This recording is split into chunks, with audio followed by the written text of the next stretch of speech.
పాండురంగా నీకు ధన్యవాదాలు. ఈ రోజు నా బిడ్డని నువ్వే కాపాడావు. అమ్మా, మనం కానూని ఇంటికి తీసుకువెళ్దామా? పాపం దానికి ఆకలేస్తుంది కదా.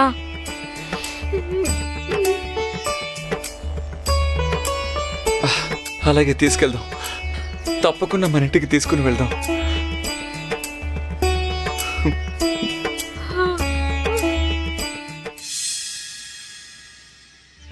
ఏంట్రా పాండు, అడవిలో భయంతో వణికిపోయి చెట్టెక్కావు. ఇప్పుడు ఇంత ధైర్యం ఎలా వచ్చింది నీకు? నా గురించి మా బామ్మకు చెప్పావు కదా? అవును, చెప్పాను. కానీ నేను అన్ని నిజాలు చెప్పాను.